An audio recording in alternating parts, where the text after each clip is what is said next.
So the idea this afternoon is to have a quick chat about the Court of Appeal's decision in Unwired Planet and Huawei, handed down this morning, so this is all hot off the press. And we're just going to have a relatively informal discussion about our personal views about what we think the Court of Appeal has indicated.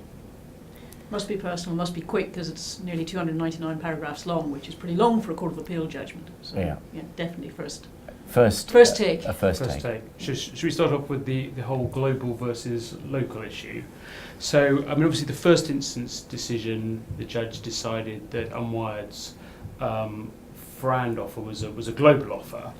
Miles, do you think that FRAND licenses are always now going to be global in nature?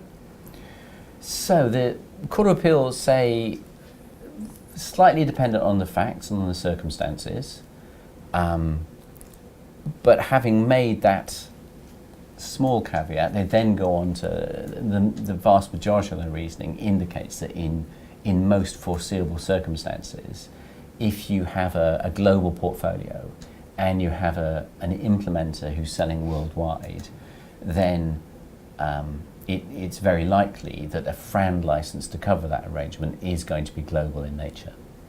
I think it's probably fair to say that is, nevertheless, it's quite closely related to the facts of the particular parties and the facts as analysed in the first instance judgment. Yeah. And there are other cases down the line that are going to look at some of those issues again from a different legal context, such as the jurisdiction issue when cases are first initiated. And how also different cases will be dealt with where there's multiple global cases going on at the same time, and how the courts are going to play those off against each other. Well, Huawei actually had a particular argument, didn't they, that one court establishing a global license will undermine, to some extent, other courts looking at equivalent patents in the portfolio. So what do we think? What do we think about that? I mean, the court was not at all impressed by that, rightly or wrongly. The argument, as Huawei put it, was in their circumstances the Chinese courts were looking at equivalence to the patents before the UK, and the German courts were as well. And Huawei's view is if you impose a global solution, you make those judicial evaluations irrelevant. Court of Appeal not impressed by that. They say that's not the case. There would still be relevance to those exercises in terms of validity and essentiality, and your global license should just be built from the outset, your FRAND license, to take account of any subsequent decisions of that nature. I suppose if you have multiple courts looking at FRAND, then you get into issues of anti-suits and things, and perhaps only really the UK and the US have got established doctrines of anti-suits. So that may be something that raises itself a bit more in the future. But I guess it's also true to say that many of the international courts are really, the courts are looking at each other and how they're dealing with these issues. And I think where they don't necessarily currently have the tools to deal with them, they may, to give that kind of relief, they may actually look to develop that kind of change. Yeah. I mean, it's interesting, one of the things the Court of Appeal did say, not in this particular context, but more generally, was that, where the law is unsettled, somebody has to go first, and you shouldn't just stand back and wait for things to happen. And I thought it was quite an interesting take by the Court of Appeal. And one other thing I thought was interesting, or again more generally about the court's approach, was they were very taken by the factual evidence about industry practice. And that comes up both in the way in which they look at what the fact findings of the judge were, and also they put some weight, I think, on the Commission's recent SEP communication, which does refer to industry practice. So I think when you read the judgment, you have to see those sort of strands of pragmatism and fact running through it, which is quite interesting. They definitely, two particular factors they call out on a number of occasions are, firstly, that the obligation that ETSI imposes on patent holders is international in its nature. There's only one declaration and it's global in effect. Covers all members of the family. Exactly, so everything's covered. And secondly, they say, and they say the evidence of first instance was that parties in the wild tend to come to worldwide solutions, and those seem to weigh pretty heavily on their... And I think another thing that was really important was the fact that Huawei, in engaging with the offers that Unwired Planet had made, didn't really seek to change. They argued with On My Planet on its own territory. They didn't sort of seek to say, well, actually, they've got the whole approach to how you establish a FRAND rate wrong. Yeah. And I think because they had engaged at that level, the Court of Appeal said, well, look, you're not really telling me that this actual rate that's been determined by the court is wrong. And in fact, Huawei hadn't appealed that.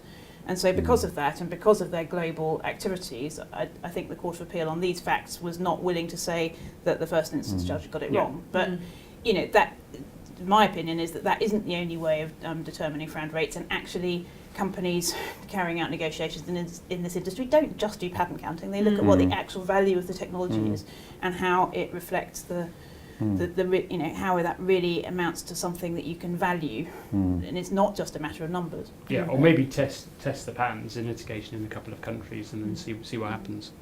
I mean that also, you know, there's a supporting thing they come to a couple of times where, in bearing in mind what you said, Sophie, they say the objections made by Huawei to taking this global license on a number of occasions say, but by definition, this license has been said to be FRAND, and nobody's really challenging that. They're not challenging the terms. The terms of this were FRAND. Yeah.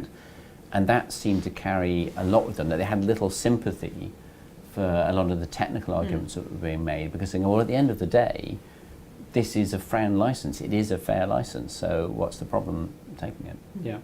So one of the interesting points in the first instance decision was that, unlike earlier cases such as the Vringo case, Colin Burst decided that in a given set of circumstances there was only one true set of FRAND terms.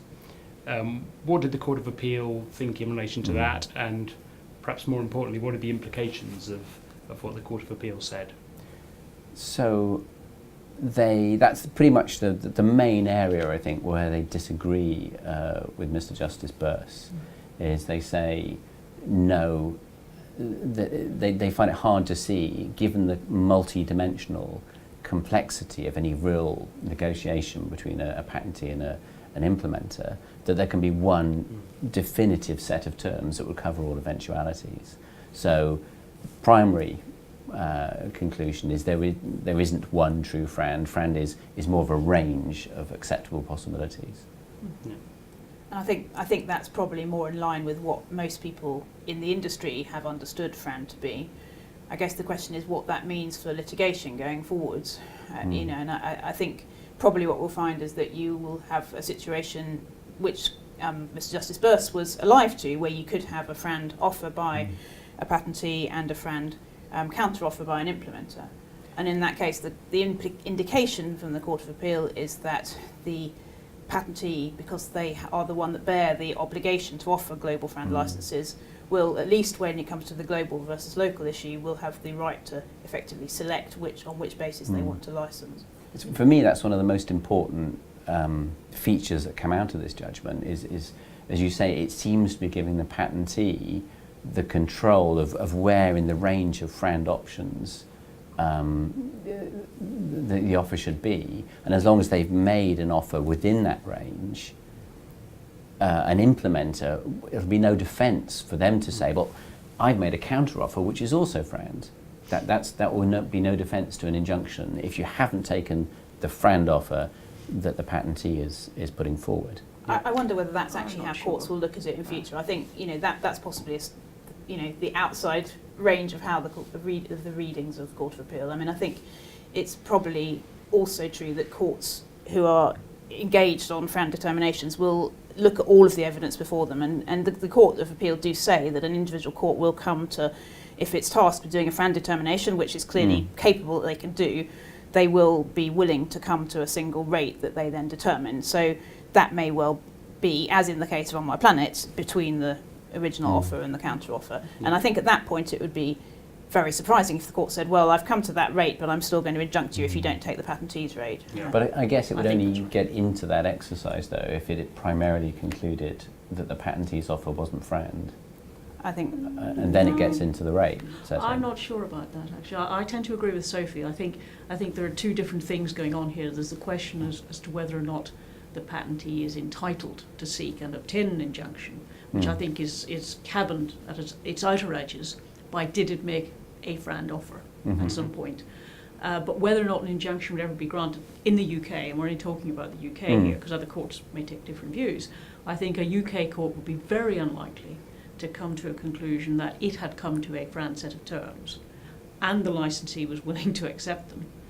But nevertheless, it was going to injunct the licensee because it hadn't accepted the initial FRAND offer. I find it difficult to see a situation where the court would come to that conclusion if it got into a rate setting exercise. But Should we move on to the non-discriminatory part of the case? So, as a sort of basic question, does the ND bit in FRAND add anything to the fair and reasonable bit in FRAND?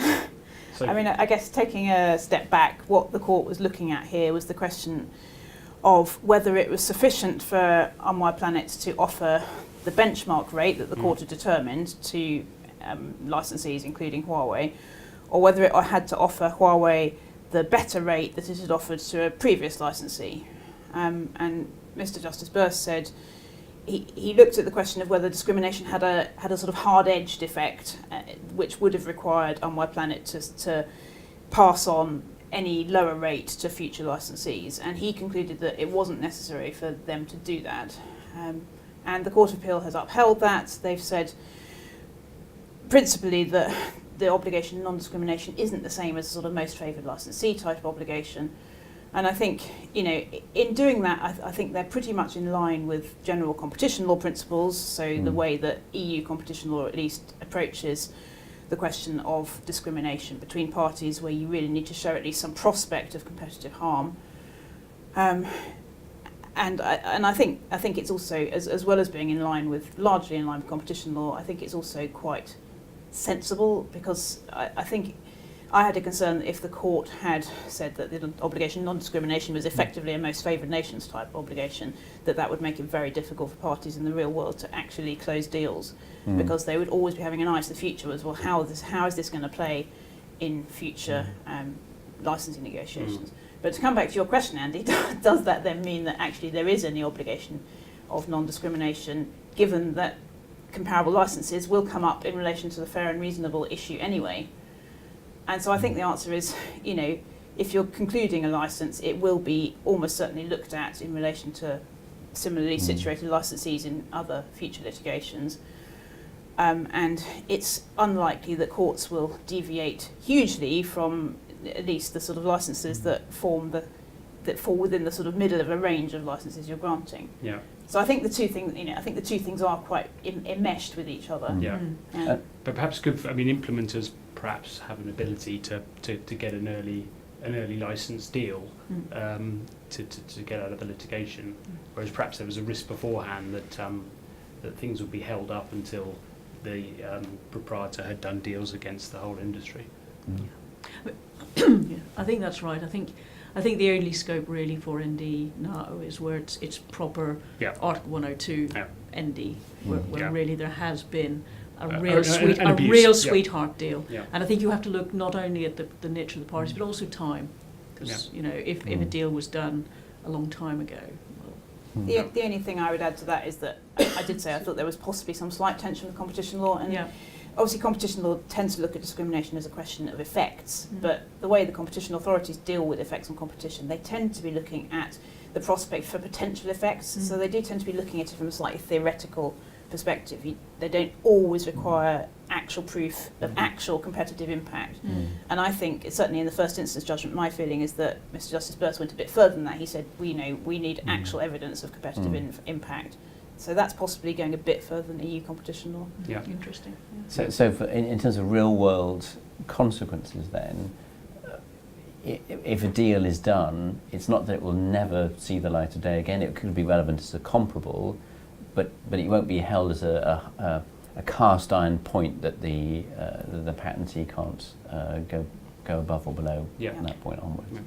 As long as it maintains the benchmark, I think that's really the threshold. Yeah, you can go below. But going below that for particular reasons won't, in and of itself, I think, give rise to a problem under ETSI-FRAND. Yeah. And I guess parties will have more flexibility to say, well, that particular deal needs to be seen in the particular context in which it was which it came to be, which could include the fact there was an early deal Yeah. and there was a justifiable Yes, reason. although don't to- forget that one of the findings of Justice Burst is that you don't have to give disclosure of all of that kind of context. So, you know, So there's a bit there of have been tension there. subsequent decisions that suggest you might. So Yeah.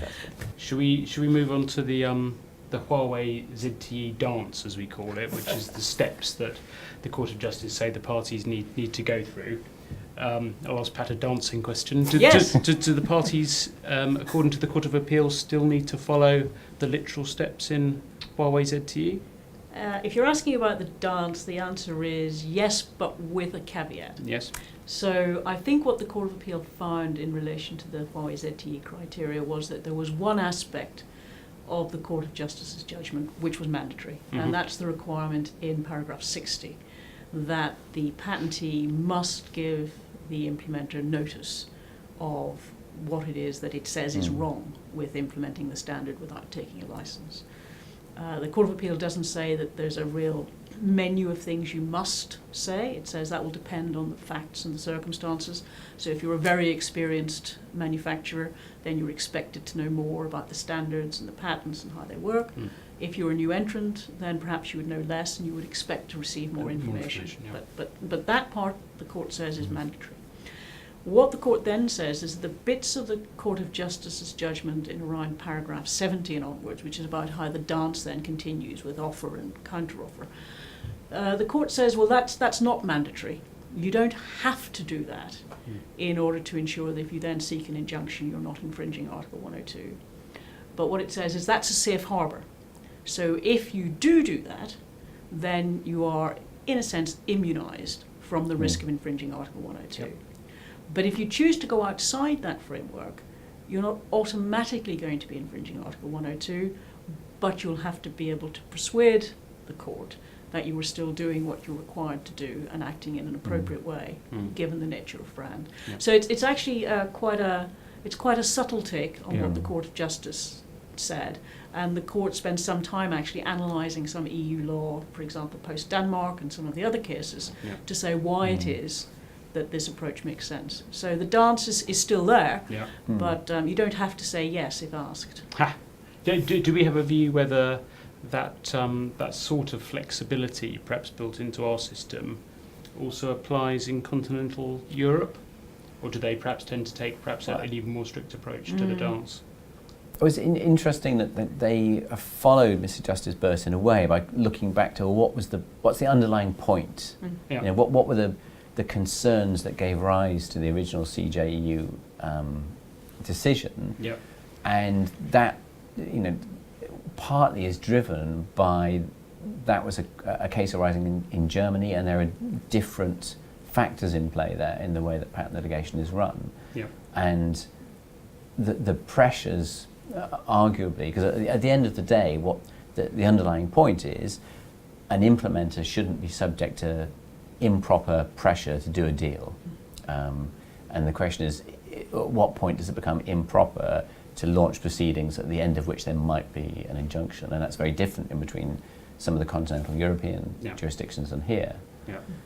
But I mean, in terms of the specifics of how the law is being, how that's being applied here and how it's being applied in Germany, I mean, that's quite an interesting question. I mean, the court was quite keen to point out that the German courts, as probably the prime example, have also taken a somewhat flexible approach to the Huawei ZTE criteria. I mean, obviously I'm a mere English lawyer, so I don't follow these cases in detail, but my perception is that the German courts have tended to actually take a bit of a stricter approach than that we saw in On White Planet. And there seems to be quite a divergence of view even within the different German courts as to how literal you should be. Yeah. Well, I think there was one case where the court did take a very literal view, which was the Sisvel and Hire case, which of course was then supposed to be appealed right up to the top court, but at the moment that's stayed, so we don't know how the German courts will approach that. What I do think is interesting is that the court, one of the things the court referred to, and this comes up a few times, and it's quite unusual for an English court, they referred with approval to an EU Commission document, which was a communication on SEPs, and they referred to it in 2 or 3 contexts, just to show that when you're looking, again, this is perhaps an unusual approach in an English court, when you're looking at how to apply these things, you have to look at the overall context and purpose of what the brand undertaking is there for. But Yeah. I think it's also the court is very alive to the fact that this is an international obligation and it is being litigated around the world, Yeah. and so then there are references to a number of US cases, Yes. to Chinese cases. And to a as well as- Japanese case, And to- the Apple and and Samsung yes, case that's in right. Japan. And the Commission paper was in there partly to show a difference of opinion from the earlier Motorola case, wasn't it? So That's that- true. They should, just trying to look at how as these cases have really begun to be Yeah. litigated in a serious way, and they, over the last 10 years, we've had more on SEPs than we probably had in the previous 20 Yeah. years. That people's views are evolving. Yeah. And Well, the the court court, said the it's- court says the it's- Commission's view has evolved. Yeah, Yeah, I'm not personally sure I agree with that, but Yeah. anyway. I had one final question with a sort of musical dancing theme, Yeah. which is: do we think the Supremes will give permission to appeal on this particular case? Interesting. I mean, so the Court of Appeal refused permission, but that's often the case because Standard, they yeah. feel it's for the Supreme Court to decide what's taken and what not. Certainly, in terms of are there principles in play here that are of very significant public interest and concern? You'd have to say yes. So. For me personally, I wouldn't be at all surprised if it did go further.